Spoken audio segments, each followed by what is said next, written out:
For God's sake, give more power to the people. There's some people up there hogging everything.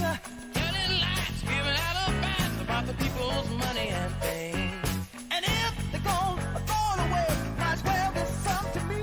Yeah, they've seen and heard of, but never had misery. There are some people who are starving to death. Never knew, but only heard of. And they never had happiness. Oh, if you don't have enough to eat, How can you think of love?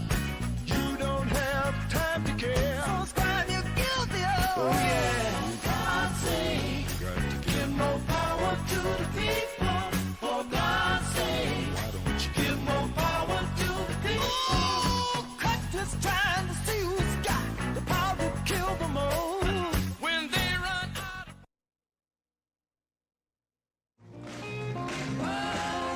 of the freedom highway. It's in every day. The freedom highway. It's in every day. Made up my mind. Yes, I did. And I won't turn around. Made up my mind. Oh no, and I won't turn around. There's this one thing I can't understand, my friends. Why some folks think freedom was not designed for all people. There are so many people that live their life expecting, wondering in their mind what's gonna happen next. That's all we're gonna march up freedom highway. Each and every day. The freedom highway. Oh yeah. Each and every day. Made up my mind. Yes, I did, and I won't turn around. No, I won't. Made up my mind, and I won't turn around. Found dead people in the forest, the Tallahatchie River and lakes. Marching. Oh, there's a wondering what's wrong with the United States. Marching. Yes, we want peace. If it can be found. Marching. March the freedom highway.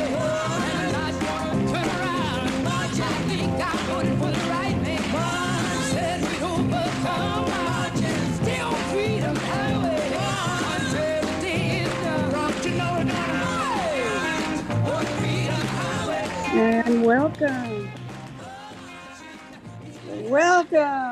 welcome to Heal DC, and welcome to our Black History Kickoff Show, Black History Month Kickoff Show. You were just listening to Freedom Highway by the Staple Singers.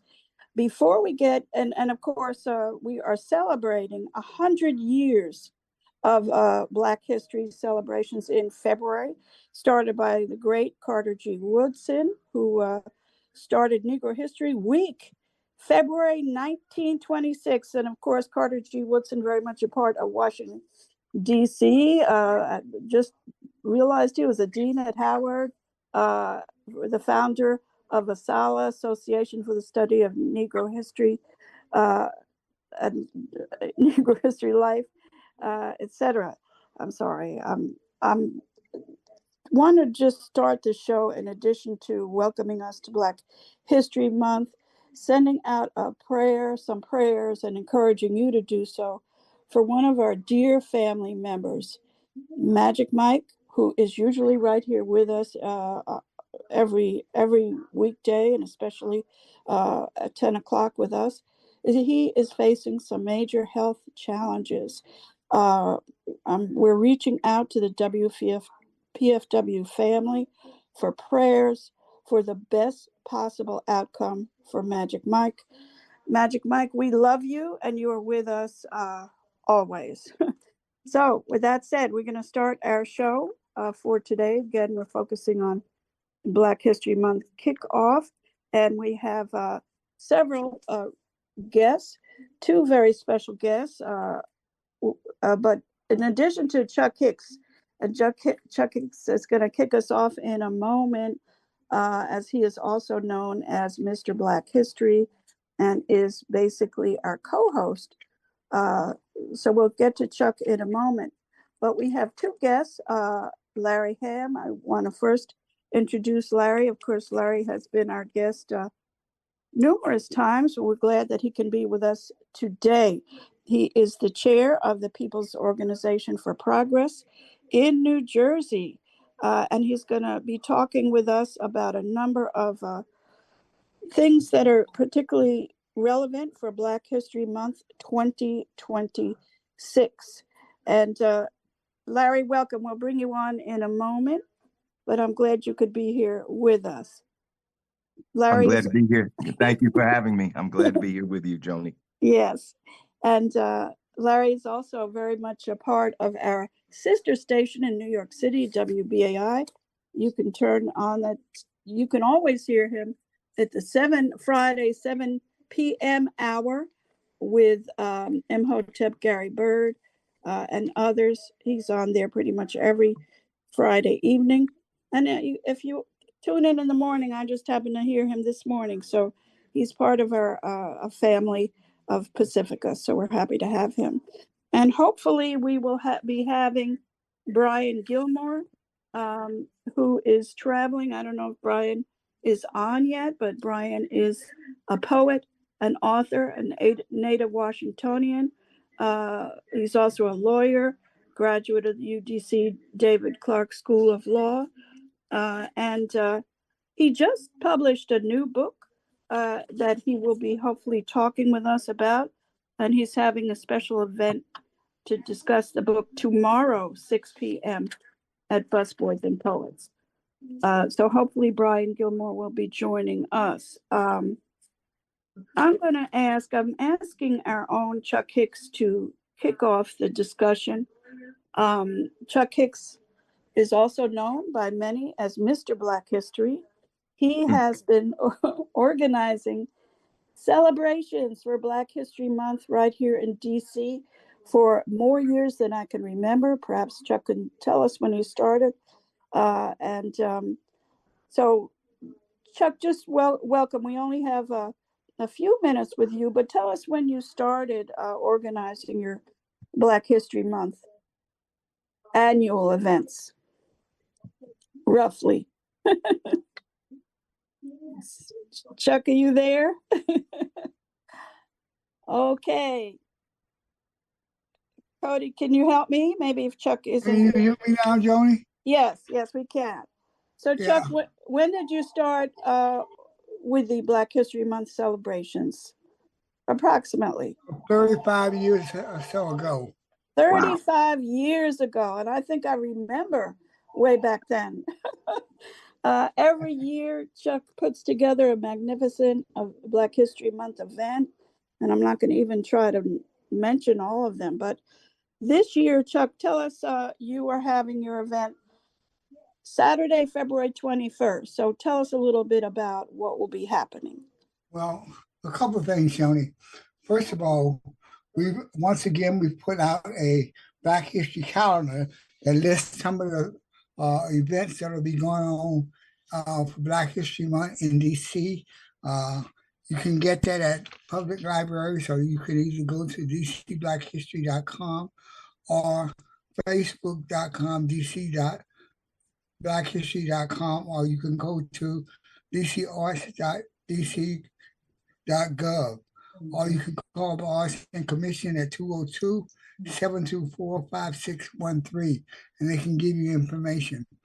We are celebrating Black History again, and this month we are celebrating Black History at Westminster Church, which is in the Southwest, and on 4th Street. And we'll start off by the theme this month is the century of commemorations, because as you said, we've been celebrating Black History for 100 years. On the program this year, our MC will be Denise Roloff Barnes, and we all know Denise. She's the managing owner of the Washington Informer, and she's been active in the community from as long as I can remember, and she's active with so many women groups, the Martin Luther King parade and the Peace Walk, and so we're just excited about having her as part of our Black History program. Also, this year we're honoring some wonderful people.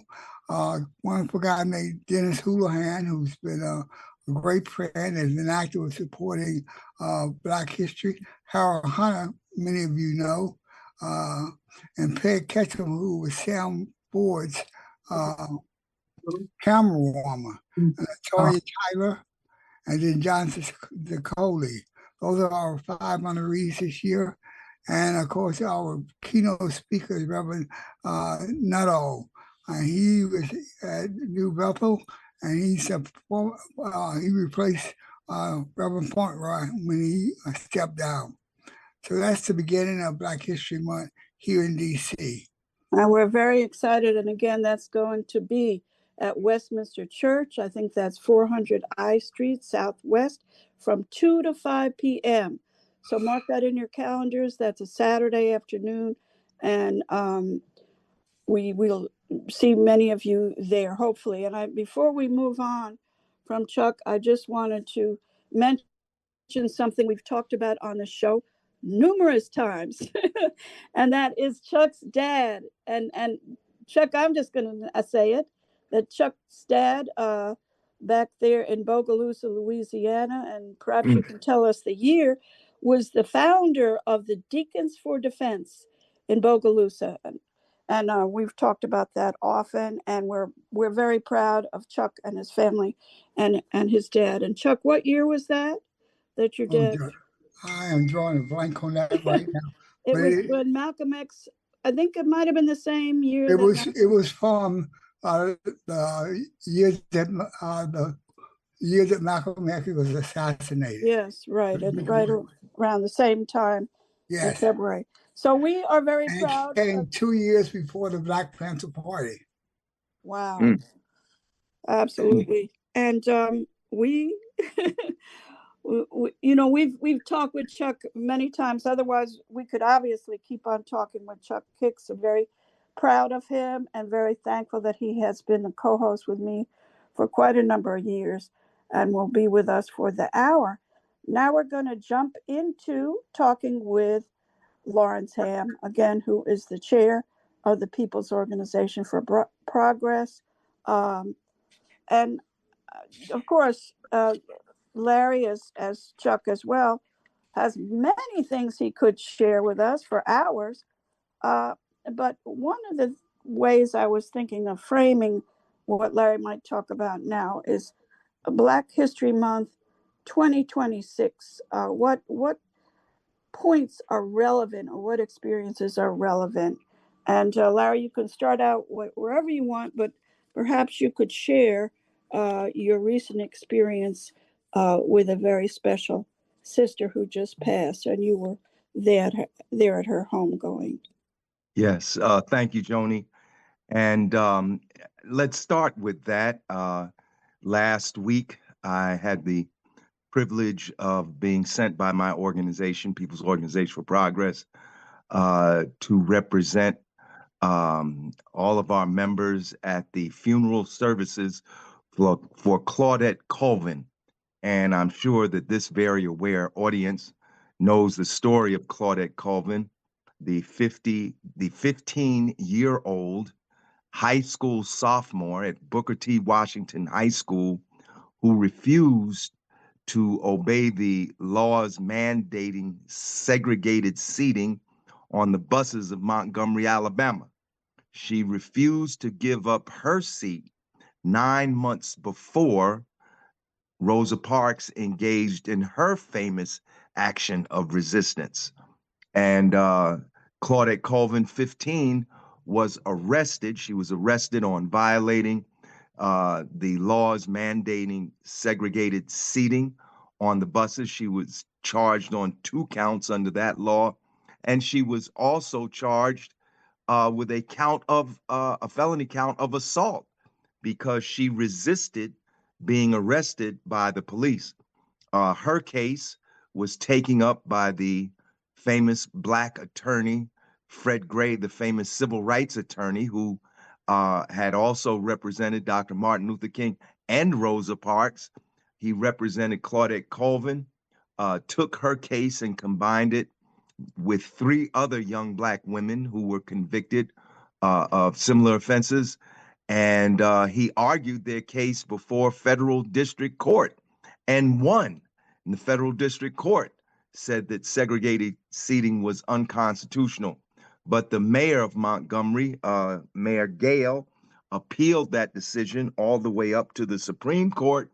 But the Supreme Court ruled again that segregated seating on buses was unconstitutional.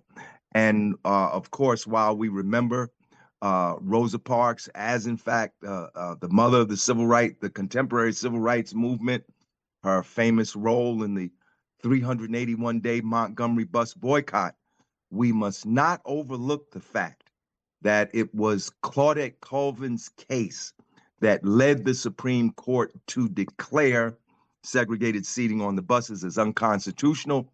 That decision by the Supreme Court was hand delivered, I believe, by federal marshals to Martin Luther King in December of 1956. And in the wake of that decision, Dr. King and the other leaders decided to bring the Montgomery bus boycott to an end. So I had met Claudette Colvin back in probably 2012, and we brought her on numerous occasions to New Jersey, to various churches, to radio stations, to community organizations, to schools, etc. And so we developed a relationship with her over the years. And so her sister, Gloria Laster, contacted me on the 27th of December and sent me the message that Claudette was in hospice and was passing.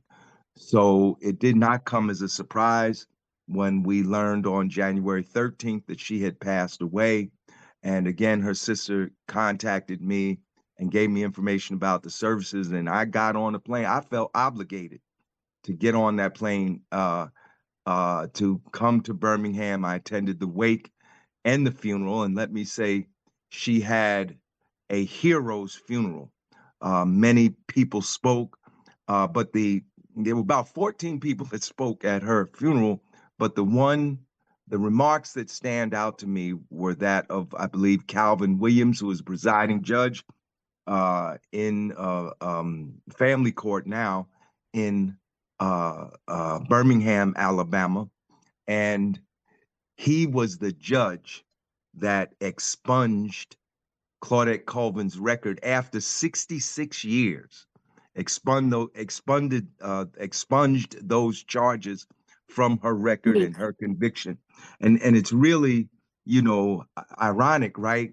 That in 1955, there was not one Black judge in the entire state of Alabama. The judge that charged her and convicted her was white, and now the judge that expunged her record was Black. So it was a very moving experience, and I'm glad I could attend. Yes, and we're glad you could as well. Claudette Colvin, and of course, as many of us do know, that Rosa Parks' birthday is Wednesday, February 4th. I'm not sure when Claudette Colvin's birthday was, but it was a blessing that you really got to know Claudette, Miss Colvin, and spend time with her. I believe you brought her to New Jersey, and I didn't know she lived in New York City for quite a while. She lived for decades in the Bronx. Wow. And it was funny. I remember we were on one radio station together, right? 98.7. Then it was known as Kiss FM. And while she was being interviewed, they took calls, right? One of her co-workers called in, right? And said, Miss Colvin, we didn't know all this about you. She had been working right next to people, right, for years and years. And, I guess she never really talked about or bragged about what happened to her. So she was a kind of unsung hero of the civil rights movement. And in the last, I would say, maybe couple of decades, people have discovered and rediscovered her, and have done more to get her story out. She did write a book. The title of her book is Twice Toward Justice, and I Mm, really would recommend that people get that book and read it twice. Of course, Twice Towards Justice refers to the fact that she won her case at the federal district court level and at the U.S. Supreme Court level.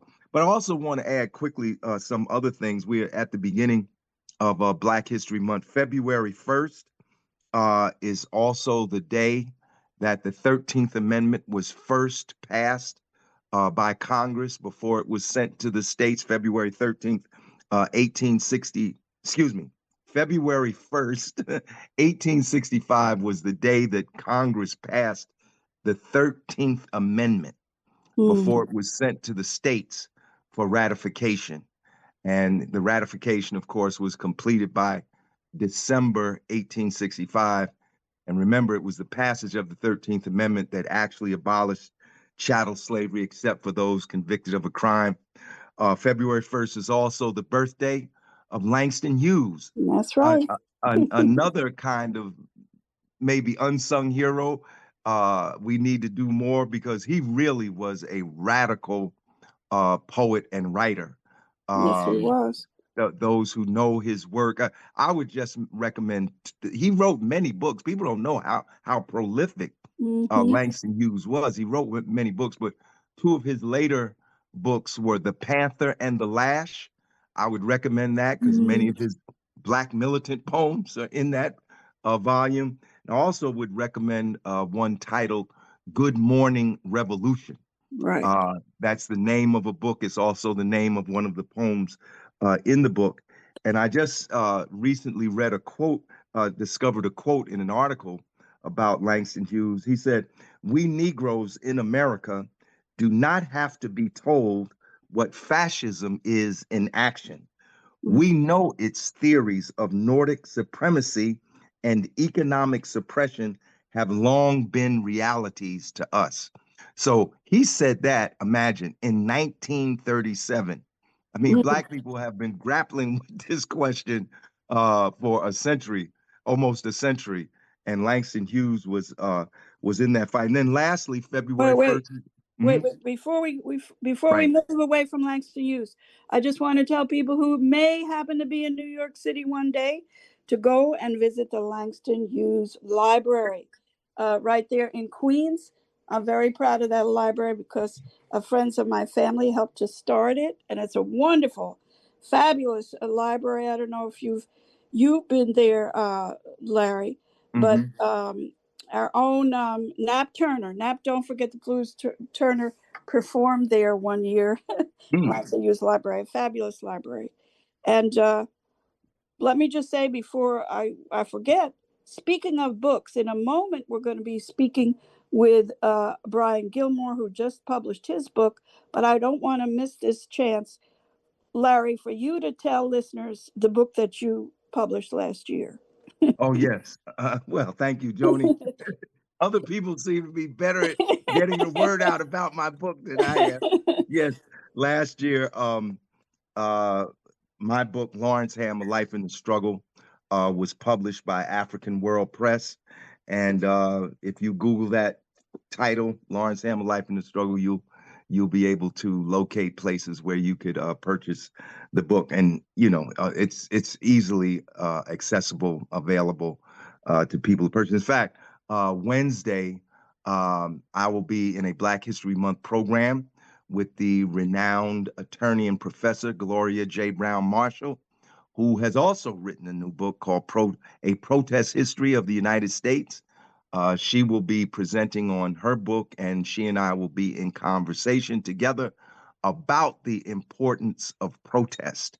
And that program is going to take place at the Montclair Public Library in Montclair, New Jersey. But real quick, before you go, I just want to say February 1st is also the anniversary for for Black students at North Carolina A&T sat Yeah, in at the Woolworth's lunch counter, started the sit-in movement that led to the formation of the Student Nonviolent Coordinating Committee. And I know there are a whole lot of folks in Washington, D.C. right. that have roots in SNCC.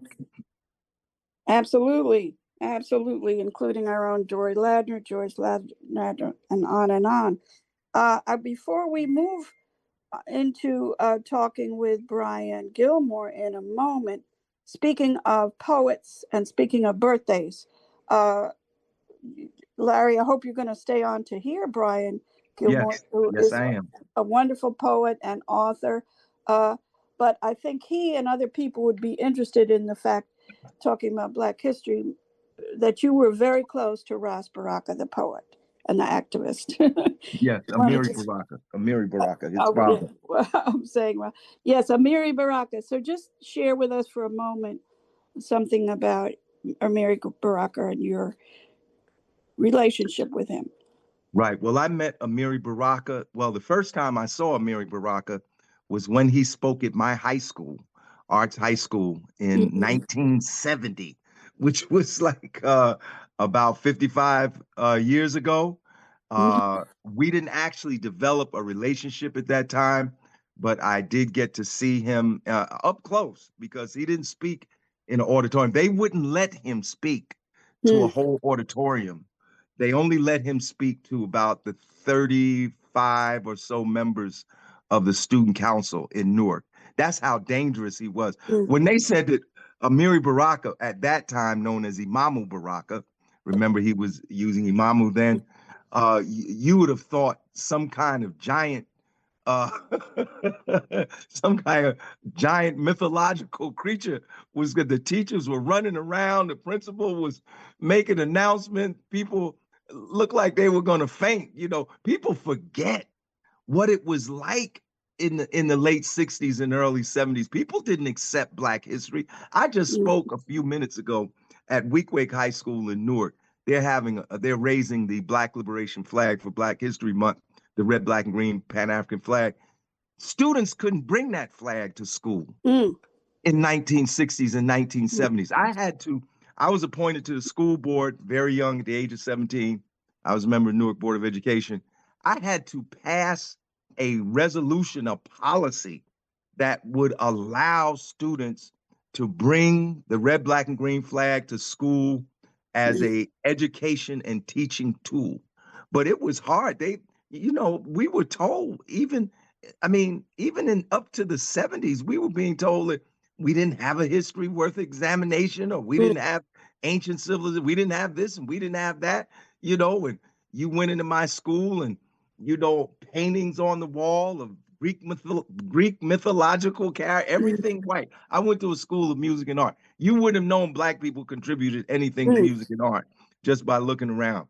Mhm. And we had to fight against that and bring about a change. But that is the period in which I met Amiri Baraka in August. It was in August of 1971, after I was appointed to the school board, that we developed a political association because he would support many of the policies that I would put forward when I was on the school board during my very, very controversial 3-year tenure on the school board. He Yes. gave me my African name. I have an African name, Adimu Chunga. He gave me that name. I was part of his New Jersey delegation to the National Black Political Convention in Gary, Indiana, in 1972. So we had a close relationship over the years. One of the reasons People's Organization for Progress meets every Thursday is because Baraka wrote a poem in 1971 after he attended the funeral of the African revolutionary Amilcar Cabral. The name of that poem is African Revolution. And there's a line in that poem that says, Black people all over the world meet once a week, meet once a week. So 43 years ago, when we formed POP, we said we're going to meet once a week, right? Wow, that Because, was great. So, yeah, okay, that's a true story. Larry, hang on here with us because in a moment we're going to be speaking with Brian Gilmore, a poet and an author. I know you're going to enjoy hearing him. You're listening to WPFW 89.3. This is To Heal DC, Joni Eisenberg with Chuck Hicks, and we are celebrating Black History Month, a kickoff today on our program. Larry's going to hang in here with us. And now we're going to go into another very special, wonderful person, and that is Brian Gilmore. And Brian, you can help me introduce yourself, but Brian is a poet. He is an author. He is a native Washingtonian. He's also a lawyer, graduated from the UDC's David Clark uh, School of Law. He's been on this show numerous times and very, very much a part of the community. And Brian, welcome. Hey, how you doing, Joni? How you Good. doing? How And you doing, Brian, Brother Hamm? Brian, Hey, brother. as we start out, I want you to help me mention another birthday, which just happens to be today, and that's another wonderful poet, Kenny Carroll. Kenny Carroll. Many listeners do know Kenny. He is a fabulous poet, a fabulous activist. I think just won a number of prizes, but his birthday is today. And speaking of Amiri Baraka, of course, we have many people in DC who work closely with, or not just work, but we're very, very close to Amiri Baraka, including our own Tom Porter. Many of us call him the godfather of WPFW, Tom Porter, very, very close to Amiri Baraka. And another poet who I know Brian knows, and that is Gaston Neal, who is now an ancestor, but is here with us nonetheless. And Gaston was also spent a lot of time with Amiri Baraka. So with that said, Brian Gilmore, welcome. Hello. How y'all doing? Good. So let's maybe where you want to start, Brian. You want to start with telling us about your new book, hot off the press. Yeah. So my new book is called "No More Worlds to Conquer: The Black Poet in Washington D.C." It's published by Georgetown University Press, and today is the actual publication date, February 2nd. So Wow. it's officially out. It's been available for about 2 months, and tomorrow at downtown Busboys and Poets, 14th and V. We'll be having me and David Nicholson, the journalist, writer. We'll be having a conversation there, and the book will be down there for sale. So I hope people will come out and check us out, check out the book. But it's a cultural history of Washington, D.C. through the lives and of the poets and through the poetry scene, the Black poetry scene that developed here in Washington, that developed in Washington, D.C., beginning where Paul Laurence Dunbar did a residency in D.C. for 3 years, 1898 to 1901. And then he kind of left a legacy behind, and the Black writers and poets and artists kind of picked it up. And as you all know, eventually he had such an impact here that they named the school after him, the high school, which was the best Black high school in the country, and one of the best high schools in the country at the time, because of the standards at the school and because of the segregation of the country, forced all the Black talent to work at that school. People at PhDs were teaching at the high school level rather than being offered a job at a college or something like that. But that's what it tries to tell, that story of all these poets, and many of them you've already mentioned. Gaston Neal, you mentioned Gaston Neal. There's Yeah. definitely he's in the book. And Sterling Brown is in the book. Mae Miller is in the book. Georgia Douglas Johnston. Langston Hughes is in the book, as people know famously. Langston Hughes came here and did like a residency in D.C. for 2 years Mm-hmm. and left his own impact. Now they have a whole chain of restaurants and Restaurants. community space. It's called Busboys and Poets, based on this incident that Langston Hughes was involved in when he was here working as a busboy and a poet, which is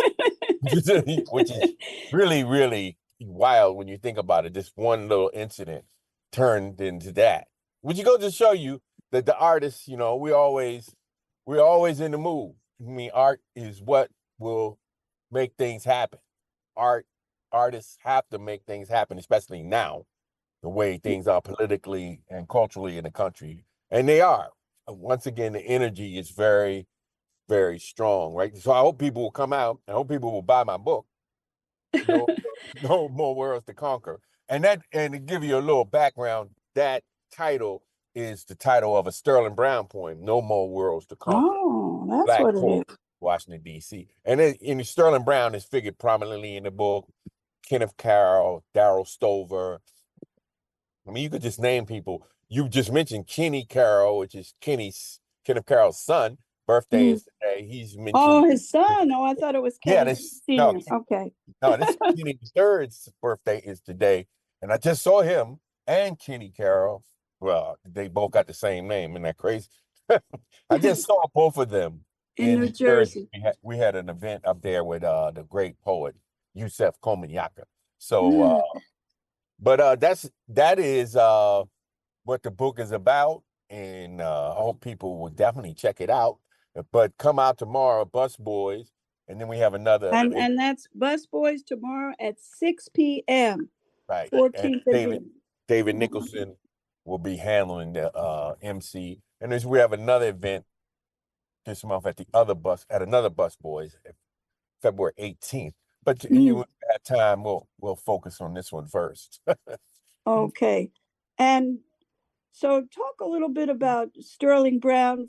There are people probably listening right now who do not know Sterling Brown. So let people know, but also describe what he was talking about in that phrase, no more worlds to conquer. Yeah, so Sterling Brown's whole thing was he's speaking of he felt as though black people had triumphed, so to speak. I mean, they had this whole notion of integration and things like that. He felt as a people, we had triumphed. We had culture, we had history, we had traditions. We had built a world of our own. That's what he felt. And the only thing that was really impeding anything was the country refused to acknowledge us as a people, as human beings. And accept us as human beings, things like that. But within ourselves, we had no more worlds to conquer. We were on the path that we needed to be on, culturally, politically. We were moving in a direction. The main thing with him was culture and the blues. The music. We had built a musical tradition. We had built jazz and blues. We had built poetry and literary aesthetics. We had built all kinds of things. We had great scholarship. We had great thinkers, academics. I mean, he was if history would have been more kind to him, he would have been the heir to the legacy of W.E.B. Du Bois as an intellectual, because he was that kind of person. You're saying Sterling Brown. Sterling Brown. Wow. He mastered many disciplines, not just literature, but people would go see him. Like I talk about it in the book. People like Baraka would go sit and talk to him for hours upon hours. If Baraka came to DC, he would go to Sterling Brown's house. Gaston would go to Sterling Brown's house. The SNCC crew that you all just mentioned, they were mentored by Sterling Brown. They would go talk to him. Like, what should we do? What should we read? What should we listen to? They would go hang out with him at his house, and he has his papers are now at Williams College in Massachusetts. I would say people who are interested in his life would be wise to go up there and just see the number of people who called upon him ask him questions, ask them what should be done about this and things like that. Similar to the role Du Bois would have played, who was playing during his life. But he has a vast collection of books and music.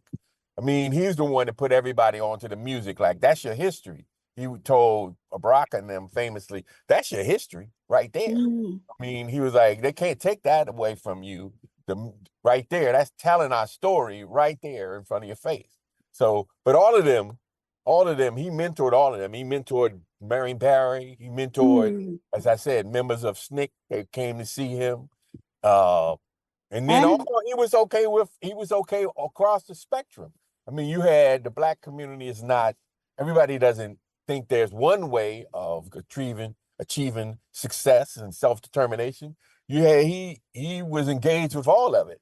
I mean, that's what kind of person he was. But he's figured prominently in the book because his mother famously reads to him the poetry of Paul Laurence Dunbar when he is a child. And it's famously, of course, Sterling Brown is very critical of Dunbar, some of his poetry, but he's also very celebratory of Dunbar's poetry, some of his poetry. And that's what kind of person he was. He was a free thinker, who was not going to bite his tongue. And that's probably why he's not as well known as, say, Du Bois, because he did not Wow. bite his tongue in any circles.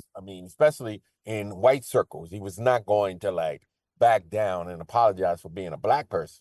Because if you look at Sterling Brown, the way he looks, people said like, well, he could almost pass almost. Mm-hmm. And he was like, why would I want to like pretend I'm not who I am? Because that's the kind of family he came in. His father was a intellectual as well. Sterling N. Brown, who was a minister at the Lincoln Congregational Church downtown in D.C., was also big time intellectual. And he handed it off to his son, and his son did a lot with it. Yes. So hopefully this book, if one thing, it'll get people interested in Sterling Brown and the poetry circle and the intellectual circle that he created while he was alive. He taught at Howard, as you all know, for like 40 years. Taught at Howard in the English department with Stephen Henderson. He knew all the big shots at the time. All the big shots took his class. Wow. You had to take his class. When they went there, Toni Morrison, no doubt, took his class, things like that. She was in a writing club with him at one point. So wow. His reach is among, and that's what I try to get at in the book. That's why DC has this extraordinary Black poetry scene because of people like Sterling Brown. Absolutely. And Brian, it would be great someday if you could or we could bring together some young people, maybe on the radio or whatever, because I'm sure. You hit the mute.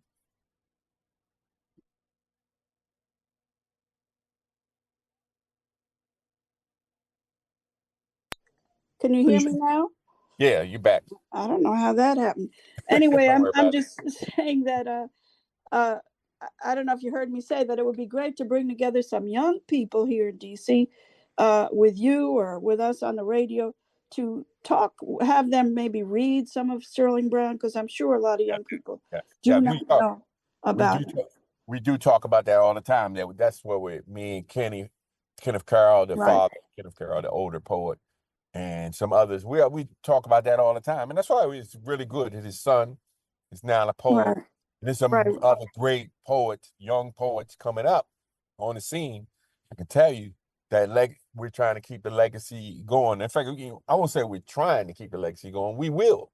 We have to. No, we have to Yes. do that. If the one thing we do is pass down the legacy that has been built here, is so many great poets and artists and movers and shakers, intellectuals, women and men, who we have, whose shoulders we stand on. And Sterling Brown is just one of them.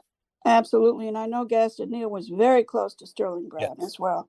I want to save now these remaining almost 10 minutes we have to see if we could get a discussion amongst the three of you in five. We have to stop at about 10:51, but to bring Larry Hamm back on and Chuck and Brian perhaps sharing together or talking together in these last few minutes. Larry, did you want to jump in with anything? Yes. First of all, I want to thank brother for really schooling me on Sterling Brown. I really learned some things today, and I'm going to do more to try to bring to light the role he played. But the thing that I want to say before the program concludes is that we're faced with a paradox at this moment, and that paradox is while we are here celebrating the beginning of Black History Month and all that goes on then, simultaneously, there is the greatest push to get rid of Black history and Black studies that I have seen in my lifetime. Yeah, absolutely. Yes. I mean, Black history is literally being outlawed. Yes. And that's not hyperbole. Yes. I mean, there are teachers that have been arrested in places like Florida and Arkansas for teaching Black history. There are books by 500 Black authors about Black people that have been banned. Yes. They are trying to rewrite the curriculum to write out our struggle. The names of they trying to put back up statues of the Confederacy that we took Yeah. down. They're trying to put their names back on military bases that we took off. They're attacking our Yep. voting rights, our civil rights.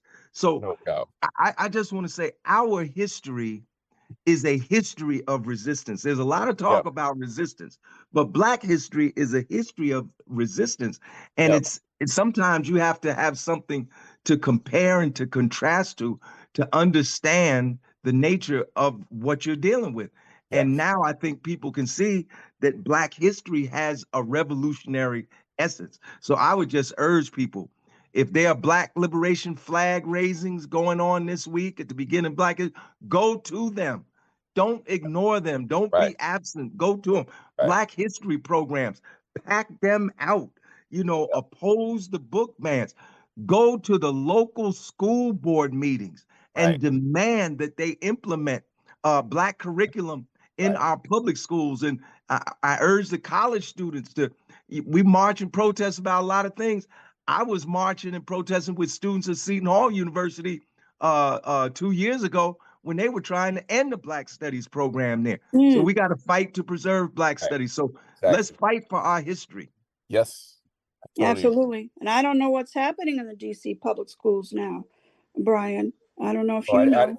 I don't know either. I teach at University of Maryland, and I would say University of Maryland has received some very attention, a lot of attention, because as you all know, young ROTC, Black ROTC officer, was a student at Bowie State, was murdered just off the campus about 6-7 years ago, and that sort of ignited a look. Maryland U doing a reflection, deep reflection into its own history of being a segregated school, race. A lot of racism was at the school, and that school really has made a strong effort to do the opposite of what Mr. Hamm was saying. They've been trying to no, we want to push up, we want to push Black history, but now we're receiving backlash on some degree because of everything going on. Because Right. they push so hard, and they trying to push back. So this Brother Hamm is definitely right that we gotta show our faces. We gotta be locked in now. Absolutely. Especially and I because a see lot of this, because this is the bicentennial, whatever year it is, 250, and they want to try to, when people come through here, they don't want them to see any of that. But we got to push back. Got to be in this place. We got to be absolutely. And I Yeah. want to know if Chuck has something I want to say jumping in. Let me just say, mention also again, Nat Turner and Langston Hughes. If I had a magic wand, Nat Turner used to, every time he was on the air, I forget what day of the week it was. Sometimes he was on Saturdays. He would always read Langston Hughes, different parts of Langston Hughes. I remember that. I remember that. But so I wish we could hear. Right. I think we have some of those tapes, but we also going to lift up Nat Turner for doing that for so many years. Right. In I a row. remember that. Yes, it's really powerful. Chuck, do you want to say anything before we leave? Again, if Chuck's not on, I'm just going to remind people or repeat that Tony. February. Yes. I'm on. I just got a text that February 20th is a Black Film Festival at the Lincoln Theater. That's free, starting at 12 o'clock. And one of my notes that I'd like to share right quick is that my good friend Effie Barry used to love Shirley Brown. You're saying Effie Barry? Yeah, she loves Shirley Brown. Wow. That's no surprise. Effie Barry, for those who do not know, was Marion Barry's wife. And I worked very, very, very closely with Effie. I miss her so much. She actually worked in the health department. We worked together. Effie Barry. Wow, I didn't know that. Thank you, Chuck. Yes. And let me just our Cody just shared, and he's our engineer today, that Claudette Colvin's birthday is September 5th, 1939. We have 2 minutes left. Chuck, do you want to say anything further. Just remind people about February 21st. Yeah, just come out to Westminster Church. We have a wonderful program with Denise Roloff Barnes and a lot of local people who support this city and the many things they do to support Black history and Black life. Just come out and honor them. Thank And you. that's February 21st from 2 to 5 p.m. And Chuck, thank you for your 35 years of celebrating Black History Month every single year. You haven't missed a year yet. So thank you. And let's see, Brian, once again, where are you going to be tomorrow? Tomorrow, 6. 6, Busboys and Poets, 14th and V. My book will be down there talking about my book, No More Worlds to Conquer, the Black Poet in Washington, D.C. with David Nicholson. Hope everybody will come out. It's supposed to be warmer tomorrow, so no excuse. And it's not going to be, you have to be in person. Is that right? Right, in person. Okay. It's not going to be like a Zoom or anything like Okay. that. So please come And on down. Larry, your final sentence or two. Yes, we remember during Black History Month the founding father, Carter G. Woodson, and I would just urge everybody who has not done so to read his book, The Miseducation of the Negro. Negro. And if you haven't read it, read it again. Because Right. every time you read it, you're going to come away with something different. Right. That's the class. Absolutely. Absolutely. Now, we did have celebrations in this area with Carter G. Woodson. I think it was last week. I want to thank our engineer for today, and that is Cody. He's doing a wonderful job stepping in. And again, we want to send our prayers up for our dear, wonderful Magic Mike, who is facing some challenges right now. But we know that if the PFW's family keeps in your prayers and in your heart, he's going to have a positive outcome. So Magic Mike, we love you very much. Yes. And thank you again for Cody and for Mari for all your help. Stay tuned for Make It Plain with Mark Thompson. And of course, we're going to be celebrating Black History Month throughout February, if not throughout the whole year. So thank you very much, listeners. And stay tuned at 2 p.m. for the health show with Dr. Theodore Watkins and Ambrose Elaine at 5 p.m. and much, much more. And we're going to go out again with what we came in, a Freedom Highway with the Staple Singers, a very, very powerful song for this time. And we must keep our hopes up, keep our thoughts and prayers positive, not just for Magic Mike, but for all of us and for this country of ours, that we can make it through these tough times. We've been through tough times before, and we can get through these. So we're going to keep on that Freedom Highway.